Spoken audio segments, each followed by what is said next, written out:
Universidad ng Pilipinas. Huwag ka na kumasa, ulol. Richie Rivero, thank you! So, hindi pwedeng saka hindi pwedeng dalawang Philip Manala. Minsan talaga may bias ako sa mga foreign athlete. Parang ayaw ko ibigay sa kanila yung finals MVP or any award. I mean, I'm not racist, pero minsan talaga gusto mo talaga pure-blooded Filipino yung Boss Orin, the dog, katakutan. Iiyak na yan. Iiyak na yan. Sino yan? Sino yan? Yo, what up mga brad? Welcome back to another episode. Actually, part 2 ng episode natin to. Yes. Yeah, Part 2. So, we've discussed, we talked about yung first game kahapon, Adamson and Ateneo, and then the following game, UP and NU. Tama? No? Yun yung napag-usapan natin. Gilas. Yes. So, if you wanna watch that episode, siguro ilalagay ko na lang dito sa taas. And don't forget to sub. Yun. Ngayon lang humingi no? So, next game tayo. UST. Yeah, yung favorite team ko. Yung favorite team may player ko, Boss Bray. UST versus LaSalle. So, LaSalle won by 20 points, 91-71. LaSalle, it was led by Kevin Kiambao with 14 points. And then si Joshua David, Waki Manuel, Evanelli. Actually, itong mga to, hindi nga masyadong naglalaro eh. Tapos sila yung mga leading scorer. Actually, bastusan to since the start eh. Yung first starting 5 ni Coach Topex, ibang-iba sa usual starting 5 na inaasahan natin. So, he put in Policarpio, Nuangco, Escandor, Abadam, tapos isa lang doon ng from the previous starter. I think it was Evanelli. Boy Beats. Yeah. Si Boy Beats. Isa lang. So, ewan ko. This is a shit game actually. Kasi talaga shit game talaga yan kasi pinail out lang yung De La Salle yung stat shit. Diba? Talagang lahat ng players nila nag-failed up ng stat sheet.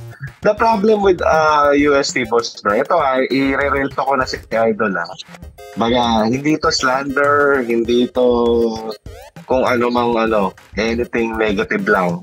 Constructive to. Simulan ko na ba? Sige, I'll give you the floor. Okay. So, for Paul Manalaw, okay, kung bibisita ka man sa FLA, mag-usap tayo. Pero, baga, ang problema sa laro niya, Boss Bry, that's why he's not translating his talent and skill to victory or to favorable production or result. Kasi, tingnan mo Boss Bry, he's probably 5'10", 5'9", and medyo take point guard ala Kian Baklaan pa NU. Diba? Yeah. Parang same sila ng build eh. And in terms of skill and talent, Kian Baklaan shooting, better. Kian Baklaan passing, better. Kian Baklaan slicing to the basket, getting contact and finishing, a lot better. So what I think is wrong or needs improvement for Paul Manalaw of UST is for him to probably bulk up or muscle up. Kasi bulk up, medyo bulky naman siya eh. Ito muscle up. Kasi ang problema, pag kailangan sumalaksak at medyo maluwag yung interior ng kalaban, he cannot even finish. Yes. With his size and his strength. Diba? Ito naman natin, pag kailangan niya shoot, minsan, nasushoot naman, diba? And I think kaya naman siya captain because he has the leadership, he has the skill for the job. But the problem is, this is UAAP. Hindi lesser players yung mga opponents mo. Hindi enough yung you're good. Dapat you're good in comparison to other point guards or to other players. Diba? Yeah. So, sana lang, Paul Manalang, idol, ang hinihingi ko sa'yo, next season, kung nandiyan ka pa, at nandiyan na sila Portsky, at nandiyan na si Kyle, diba? I mean, medyo mag-muscle ka. Yung tipong pag, kita mo si, Kagulangan pa pala, I forgot, diba? Yes. Same body type. Diba? Kagulangan, Baklaan, and Manalang, diba? Kita mo yung mga players na yun, difference. Diba? Kumbaga, meron silang muscle. Talagang pagka kumuha yan ng contact, pagka hindi nila kaya ipasa, isasaksak nila, foul counted or pasok. Meron silang diba? IQ. Pero, Meron silang IQ. IQ din. May grabe ka naman kaya IQ, Lord. Ay, attorney si Boss Bray, ulihin niya. Kasuhan yan.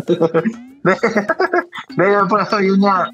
Kumbaga, I think, ang kulang talaga kay Lodi Manalang. Yun nga, muscle up, tapos para hindi mo na kailangan ipasa. Kapag medyo maluwag naman sa loob, kaya mong i-drive. Diba? Yun yung kasing hindi natuturo, hindi yun hindi nadadaan sa utak yun kailangan doon ng lakas. Saka hindi na naman siguro siya tatangkad, di ba? I mean, that's it. Yung mga height nila. So, yun lang, honest take. Kumbaga, i-clip ko to, ipopost ko to sa FB Reels or sa FB ng UAAP Basketball 24/7 as pointers. Kumbaga, I'm not saying I'm better than Manalang at basketball or thinking about basketball. Pero observation lang natin as a fan ng sports, di ba? Ikaw, Boss Bray, anong tingin mo kailangan na-improve ni Lodi? Hindi. Mag-add lang ako. I think it's just not him. Siguro the whole UST team. Isa lang yung bright spot kahapon and always been the bright spot, which is Nick Cabañero. Pero ewan ko, may play ba ang UST? Hindi ko alam. I think chill lang si Coach Pido kahapon, unlike the other games, no? Napansin mo nasa game ka. Nabanggit mo kanina sa akin he gave the boards to the assistant coaches. Am I correct? Yeah, may mga timeouts sila na assistant coach yung nagtitip mo ng play, yung nagdodraw ng play. And some of the timeouts, si Coach Pedro talaga frustrated lang, nakaupo lang, talagang kumakausap sa assistant coaches. Siguro kung bibigyan ko ng caption yung mga facial expression niya, talagang mura lahat. Talagang, kumbaga yung itsura niya, pang PI talaga Pero actually, chill lang siya kahapon compared to other games. Kasi alam niya, tambak na kasi siguro. Ay, nantong mga to, wala na akong magagawa sa inyo, bahala kayo dyan. Yeah. Siguro. And I saw Portsky, malapit siya sa spot ko nakaupo. Like, probably 7 chairs away from me. Kumbaga, hay nga pala Portsky, nakita ko yung chicks mo dyan, pwede yan. Kumbaga, kung ako si Portsky, nakikita ko yung lineup ng UST and then I'll see na maglalaro ako next season. Tapos yun yung mga kasama ko. Medyo skeptic ako sa mangyayari next season if I'm Portsky, And for Paul siguro, because he's the point guard. Yeah, we're not sure kung sakaling nasa UST pa rin siya next season. And alam niyang darating na tong sila Portsky and Paranada. He should up his game now. So, kasi hindi mo alam baka mawala ka sa rotation next season kung nasa UST ka pa Diba? Yeah. Mm-hmm. Even most of their players kasi alam natin, pumasok na ang SMB group. Nandiyan na sila, long hair, diba? Yeah. So they can afford to recruit. Hindi ko pa new bloods. Saan napunta yung si Chase Lane, diba? Recruit nila yun, yung Chase Lane. Ewan ko, baka chine-chase pa rin nila, diba? Pero, SJ Moore, eto pa, Boss Bray, napanood ko si SJ Moore. Nagkalat. Rookie. Nagkalat. Talagang kita ko sinabon siya ni Coach Pido nung sinab out. Tapos nung nakaupo siya, parang iniisip niya, kinocontemplate niya yung mga nakaraang buhay niya. Talagang na-depress ang SJ Moore mo, ha? Halimaw siya nung high school eh. Pero I'm not sure why. Siguro kasi ilang taon na ba si SJ ngayon? I think he's 20 o 21. Bata pa yun. Yeah. Well, i-compare mo naman kasi siguro sa ibang player nun sa what school nga? Saan nga ba galing to si SJ? Kayak ba? Ay, hindi. Basta. Arellano. G-League. Yeah. UAP G-League. Yeah, sa Arellano. Well, ano ba sinasabi ko? Yun. Siya lang kasi yung tingin natin magaling siya noon. Kasi siguro siya lang talaga yung magaling dun sa team na yun. Tapos, iniisip lang natin na magta-transit ngayon sa college, which is wala pala. Yun lang. Sa boss bro, to comment on UST's depth and their roster in general. Tingnan mo yung load nila, may Manaytay tapos may Laure. And si Faye, hindi nga yata pinaglaro or hindi pinaglaro. Baga, ang nipis. Kumbaga, pwede yun siguro kung ilalaban mo sa UE 2022, di ba? Or UST 2022. Pero kung titingnan mo yung lineup ng mga contending teams ngayon, yung interior nila, UP has Malik Diouf, di ba? Tapos yung Lasal, ang daming nasa loob yan. KQ, Policarpio, Noangco, Ateneo, Amos, Obasa. Tapos ang interior ng UST, yun lang. I mean, I'm not saying they're scrubs, but in comparison to other teams, talagang napakanipis ng UST, even compared to FEU. Di ba? Yeah. So, kung ako si Longhair, kumbaga, okay, naggumastos tayo ng ganitong pera, ayun, mukhang hindi pa sapat, ibuhos na lahat. Kumbaga, pakainin nyo ng yan. Pakainin nyo ng pure foods yan. Yeah, feeling ko yan. Next season and the season after, yan na. Feeling ko magbubunga na yan. Siguro. Ang bright spot lang na nakikita ko na retainable sa UST si Pangilinan and Manaytay. Yes. Me too. For me. Lalo na yan si Manaytay. Parang he's playing pro for me. Yeah. If merong players na may imagine ko na part ng lineup tapos nagpa-final four ang UST at nananalo, those two. But the other players, I doubt. Pero I mean, it may be like too early of the in the season para mag-conclude or magbigay ng take. Pero as far as the last 3 games of eliminations is involved, talagang those 2 players alone ang kayang sumabay sa kapag umangat ang UST. Tingin mo, Boss Bry? Yeah, for me, silang dalawa. Tanggalin mo si Nick dyan, yung dalawang yon para sa akin. Kaya kasi wala na si Nick next year eh. Wala na si Nick eh. Lilipad na ba? Lilipad na. Ayusin niya muna yung free throw niya. Nick, yung free throw mo hindi pang Korea yan. Hindi pang Japan yan. Pinag-uusapan natin UST, hindi pa natin pinag-uusapan yung Lasal. Pero baka inisip ninyo hindi puro kami dog show dog show nga talaga. Kaya namin pinag-uusapan yung UST kasi gusto namin sila i-dog show kasi sila yung Well, Lasal, wala, malakas talaga Lasal. Tama, dinog show nga kayo ng Lasal, yung UST niya. Sabi ko nga, yung first 5 minutes, usual bastusan na agad right off the bat. Yeah. Dahil saka Boss Bry, kaya gustong-gusto ko rin naman talaga mag-improve out UST at Manalo. Kaya ako rin sila tinitira. Dahil nandyan ang Epal boba. nasa malapit lang sa gate. Diba? Last game nga nila, nanonood yung mga UST students sa Epal. Walang yan Di na nga nila tinapos yung game kasi alam na nila yung resulta. Nadidinig ng tao ko doon. Sabi ko, alam na natin yan. Alisa tayo. Imagine mo yun. I mean, you have the chance to watch your team play. And then hindi mo matatapusin yung laro dahil feeling mo matatalo lang naman. And it's versus Adamson. It's not even versus Lasal, versus UP, Ateneo, di ba? That's sad. Pero that game could have gone either way. Yung UST Adamson. Yeah. Sobrang close. So, Lasal, Boss Bri, what do you think? Fluke lang ba yung nangyari doon sa Ateneo game? Or sila pa din ba ang title favorites and not UP? Or tingin mo nakita na natin na vulnerable talaga ang DLSU?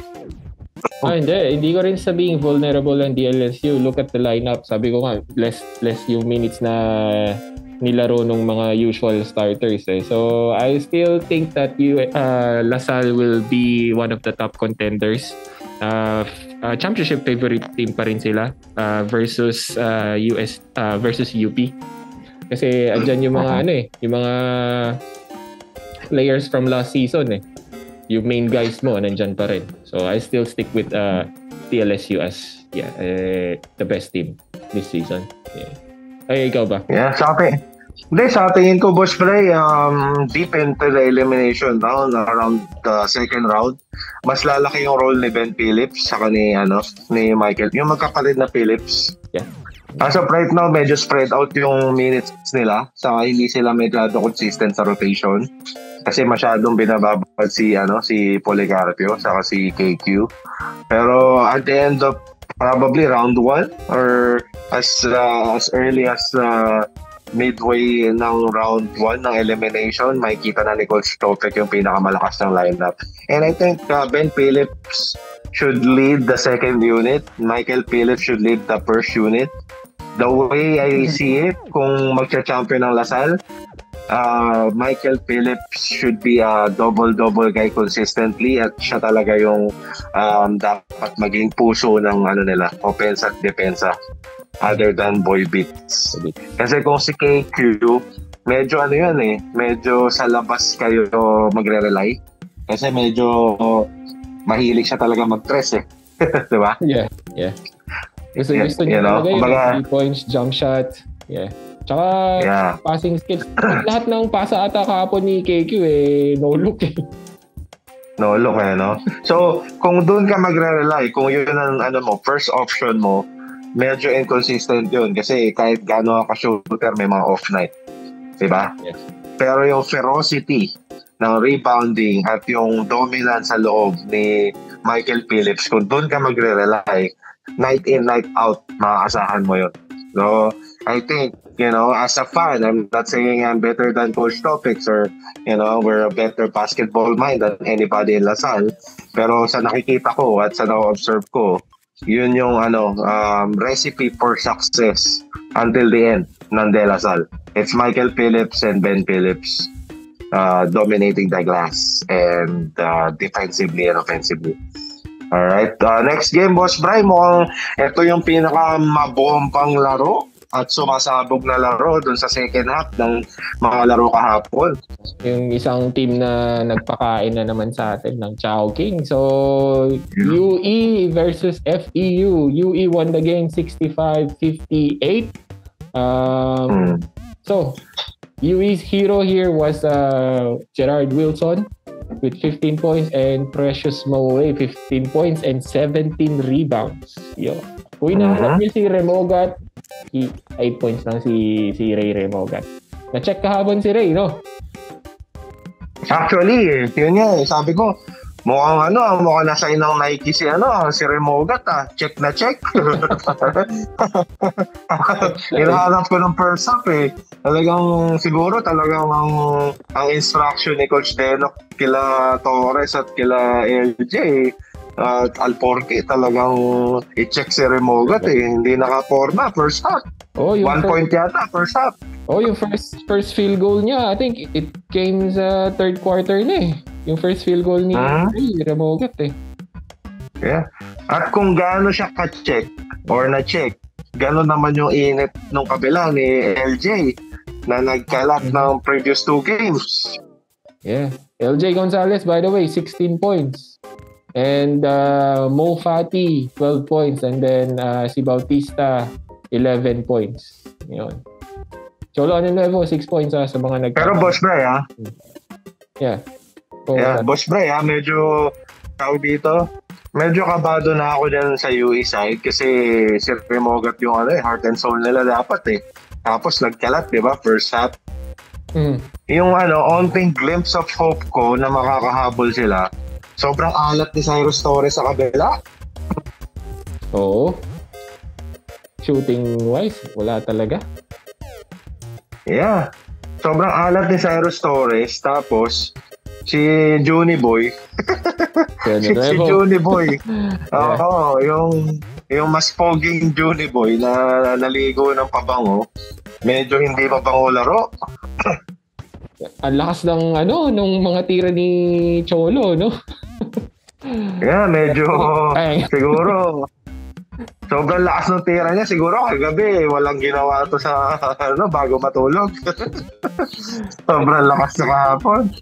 Yeah, that game was supposed yung inaasahan natin na FEU will win that game, no? Sila yung from first to fourth quarter, they held the lead. Mga 5 minutes na lang yung talaga, yung lumamang yung UE. Gerard Wilson happened, no? Lahat ng bitaw ni Wilson, grabe. Step back, everything pumapasok. Actually, Boss Bray, noong third quarter, pala, FU sa sa internet dyan sa Araneta Coliseum, Hindi ako makapag-meme, ang bagal ng data dyan, hype kayo. Ayusin nyo yan, MVP, baka naman. Yun nga, dito, di ba nag-post ako na meme after ng third quarter, nag-CR ako Doon lang, sa hallway ako gumawa ng meme at nag-post lamang ang FEU na 10. Sabi ko, lang yato, kailan pumusta ako sa UE, doon pa mananalo FEU, doon pa sila matatalo. Walang pagpasok ko, pagbalik ko, nag-run na yung UE. Oh, Boss Bray, I mean, all that as a good jinx, di ba, Boss Bray? So, nanalo ka pa, Oo, nanalo kapusta ko. Di ba? Sa yung kapustahan, sorry, alam mo ba yung kapustahan ko? Yung kapustahan ko, Boss Bray, taga-UE yun.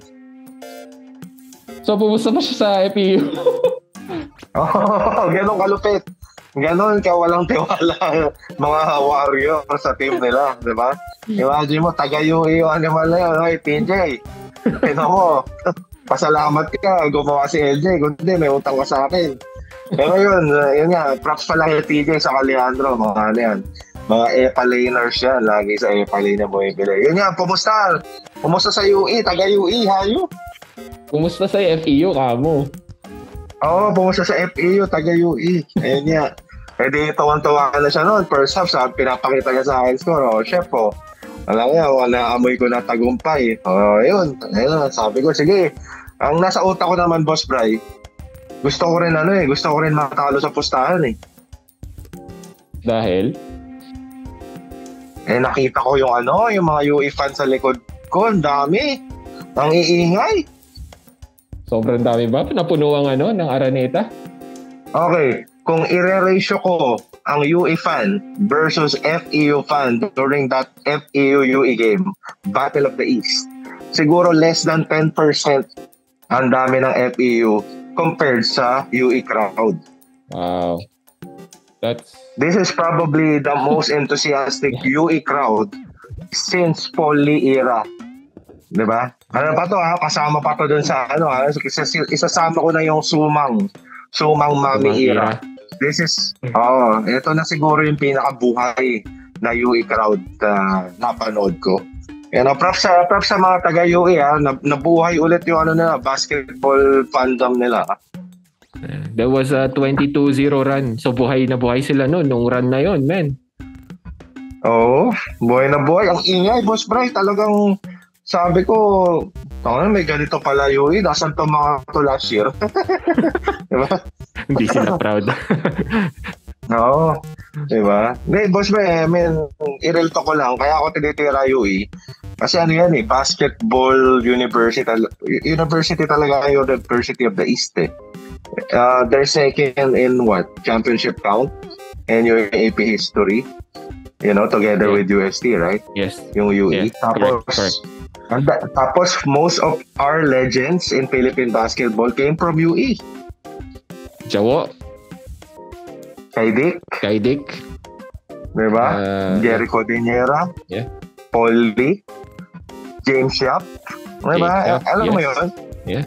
Diba? You produce those legends, tapos napaka-epic ng history nyo, at ngayon napaka-epic fail nyo. Diba? That's why, I mean, I'm probably maybe too hard on them. Pero siguro kung totoong UE fan ka, you're with me. You know, you wanna shake the ego of those management or administrator or kung sino pa yung nasa taas na, oy mga Brad, di ako kontento sa nangyayari sa basketball team natin. Right, Boss Bright?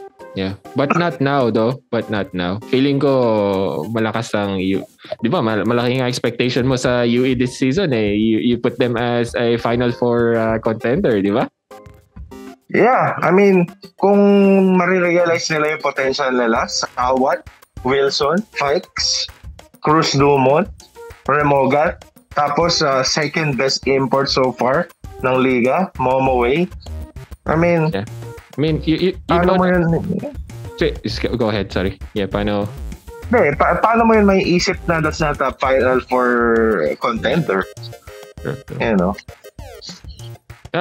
Momo Way and Remogat, alam mo na kung anong kaya nilang gawin.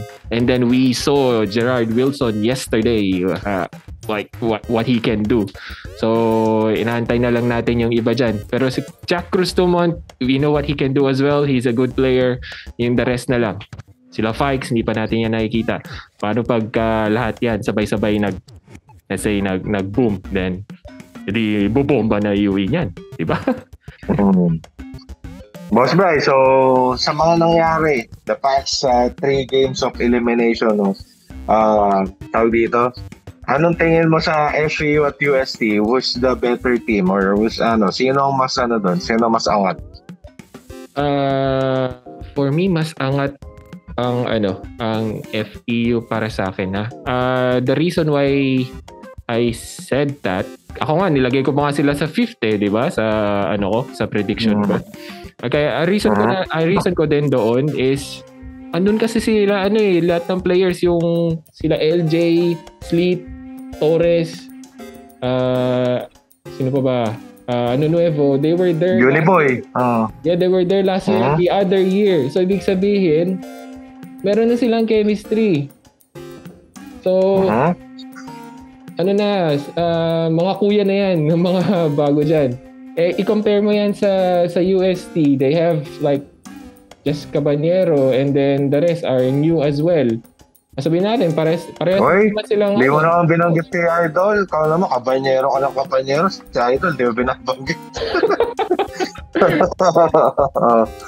Yun. So, yun yung reason ko kung bakit mas angat ang FEU compared sa UST. Yeah. Pero boss ba, you know why I love the UAAP this much? Oh, why?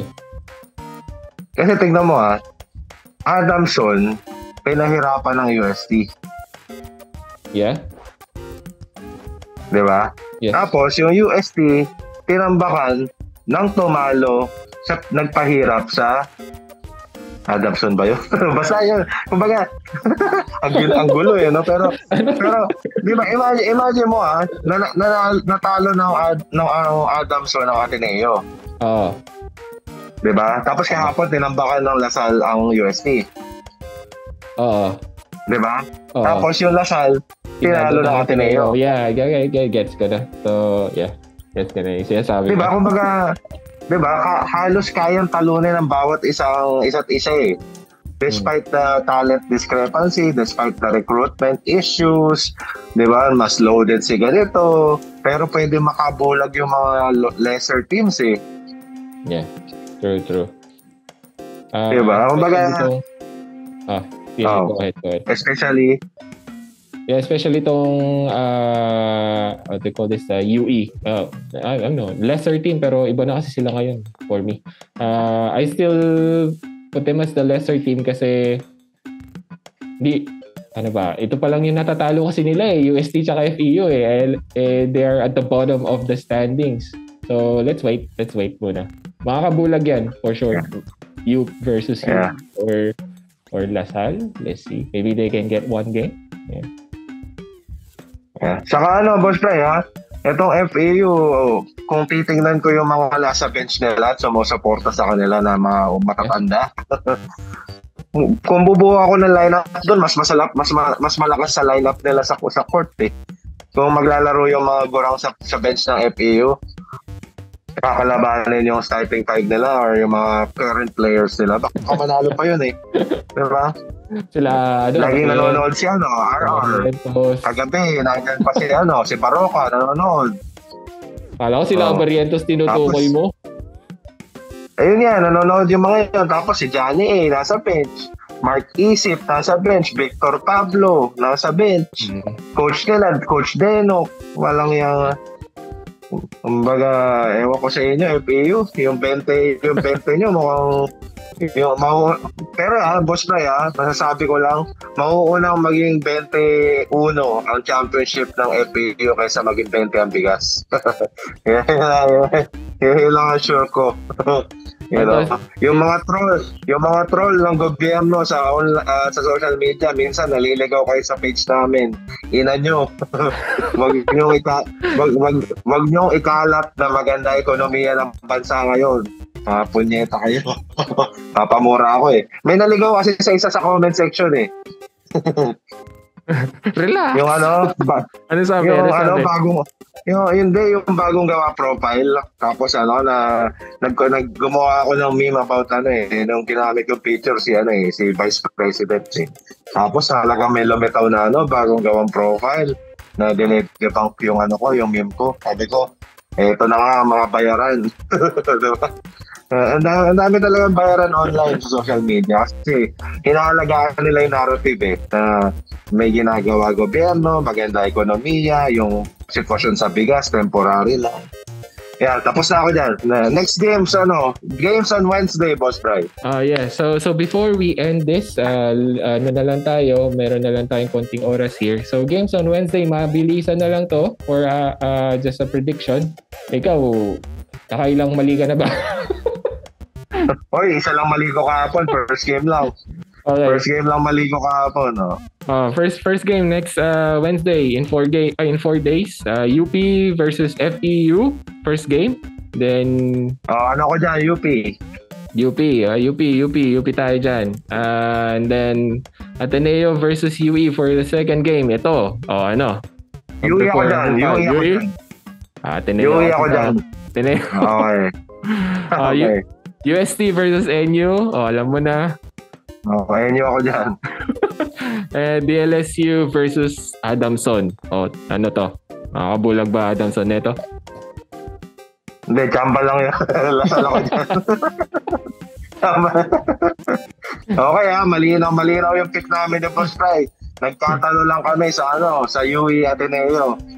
Yeah. Boss Bray, nilibre mo ako sa Wolfgang pag nanalo UE. Kahit ilang stake pa yan. Sige na, matatapos na tayo. Boss Bray, paalam ka na. Alright, so see you ulit sa next episode. Don't forget to like and subscribe. Ngayon lang kami humihingi ng subs and likes. And see you in the next one. Alright, ikaw Chef, meron ka ba sabihin? UST, yung boba, uminom kayo yan. Pag uminom kayo yan, mananalo kayo, promise. Sige, bye-bye. Alright, see you. Peace. Yeah.